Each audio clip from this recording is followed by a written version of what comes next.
Hello दोस्तों, नमस्कार, आदाब, सत श्री अकाल। आज आप लोगों के लिए एक नया केस लेकर के आया हूँ। यह जो केस जो आप देख रहे हैं ये डिस्टोपिया के केस है। फर्स्ट हीफर ऑफ गोट है, पहली ब्यात की ये बकरी है। यह बच्चा नहीं दे पा रही है और इसका जो बच्चा है वो डेड कर गया है, वो अंदर मर गया है और काफ़ी देर हो गया। ये हमारे टीम के सदस्य जो निकालने की कोशिश कर रहे हैं बाय रेक्टम से, कि कहीं रेक्टम के द्वारा अगर बाहर निकल जाता है तो ठीक है, लेकिन उसमें सबसे बड़ी समस्या ये होता है कि जब फर्स्ट ब्यात की बकरियां होती हैं उसमें आपका हाथ ही अंदर नहीं जा पाता है, केवल और केवल 2 उंगलियां जाता है। और जब बच्चा डेट कर जाता है तो उससे जो होता है बच्चा का जो है वो उसमें सूजन आ जाता है, जिसके कारण ओवरसाइज फीटस भी हो जाता है, या पहले से ही जो है उसका ओवरसाइज फीटस रहता है, जिसके कारण वो नॉर्मल बच्चा दे नहीं पाती है। डिस्टोपिया का बहुत सारे कारण होते हैं, या तो ओवरसाइज फीटस हो, या जो मादा होती है वो कमज़ोर हो, जिसके कारण भी बच्चा दे नहीं पाती है, या न्यूट्रिशन के कमी के कारण भी होता है। कभी बच्चा उल्टे रहता है, आगे की जगह पीछे और पीछे की जगह आगे से निकलता है, जिसका भी डिस्टोपिया का कारण हो सकता है। इस बकरी को जब 9 बार रेक्टम के द्वारा पार्चुरेशन नहीं हो पाया, बच्चा नहीं निकल पाया, तब इसे सिजेरियन किया जा रहा है और इसे पूरी तरह से साफ़ किया गया। उसके बाद उसमें बेटाडीन का इस्तेमाल किया गया। बेटाडीन का इस्तेमाल करने के बाद उसे सिजेरियन के द्वारा जो है इस बच्चा इसका बाहर निकालना पड़ रहा है, क्योंकि बच्चा जो अंदर मर चुका था। और फर्स्ट ब्यात की बकरी में सबसे बड़ी परेशानी होता है कि रेक्टम के द्वारा केवल और केवल 2 उंगलियां जाता है, जिसके कारण है कि आप उसे रेक्टम के द्वारा बच्चों को बाहर नहीं निकाल पाते। सिजेरियन जितना आसान लगता है उतना आसान होता नहीं है, क्योंकि सिजेरियन जो होता है वो बहुत ही स्थिरता और सफाई का काम। और ये देखिए इसका बच्चा जो है डेड गया, काफ़ी लंबा बच्चा है।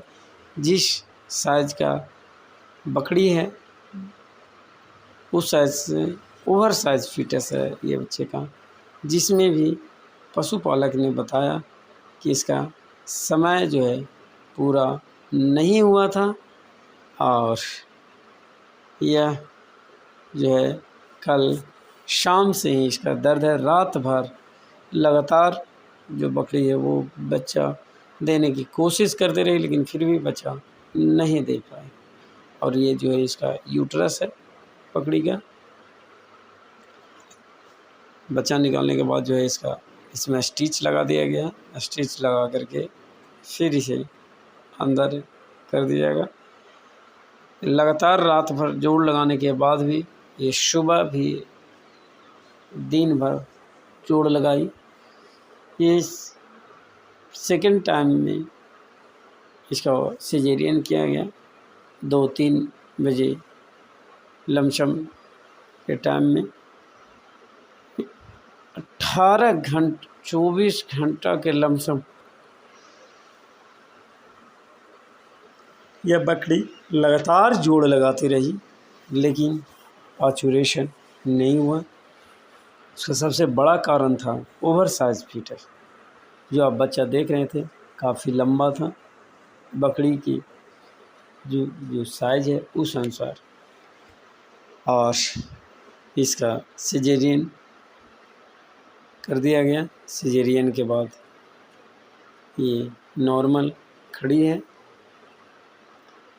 कभी कभी सिजेरियन के साथ ही पशु जो है वो चारा खाने लगता है और कभी नहीं भी खाता है, क्योंकि पेन भी होता है, काफ़ी दर्द भी रहता है जिसके कारण। और ये देखिए तीसरे दिन का वीडियो जो है पशुपालक के द्वारा भेजा गया है। बकरी जो है पूरी तरह से चारा खाने लगी,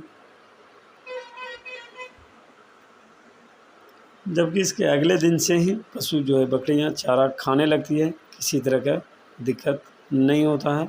और ये जो है सिजेरियन साइड जो हुआ है वो आपको दिख रहा है 2, और बकरियां में किसी प्रकार का दिक्कत नहीं होता है। और इसका बच्चा मर गया था, बच्चा निकाला गया। निकालने के बाद जो है पूरी तरह से बकरी जो है ये स्वस्थ है। तो इस तरह करके अगर बकरियां का भी जान बचा सकते हैं। नहीं तो यहाँ से बकरी, अगर आप रेक्टम में ज़्यादा प्रयास करते हैं तो वो बकरियां बचती नहीं हैं। ये 15 दिन जो हो गया इस बकरी का सिजेरियन किए हुए, और इसका स्टिच काटा जा रहा है। और ये देखिए स्टिच काटना भी ज़रूरी होता है, क्योंकि ऊपर जो बैंडेज लगा हुआ रहता है, जिसके कारण नहीं तो अगर बहुत लोग इसे छोड़ भी देते हैं, लेकिन वो बाद में बारिश में भीगने के कारण वहाँ पर जख्म होने का भी डर रहता है, इसीलिए उसे काट करके हटाना ज़रूरी रहता है। ये काफ़ी सख्त हो जाता है, सूख जाता है, क्योंकि ये 15 दिन से ज़्यादा हो गया। और ये स्टिच किस तरह काटा जाता है ये देखिए, जो बैंडेज के ऊपर लगा हुआ था, बैंडेज को कंट्रोल करने के लिए सबसे पहले उसे काटा जाता है। ये देखिए, तो ये उसके बाद इसमें 3 स्टिच लगे थे ऊपर से बैंडेज के ऊपर।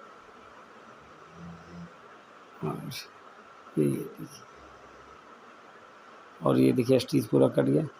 किसी भी तरह का कोई भी फर्स्ट परफॉर्मेंस नहीं है, पूरी तरह से एकदम सही है। कहीं कहीं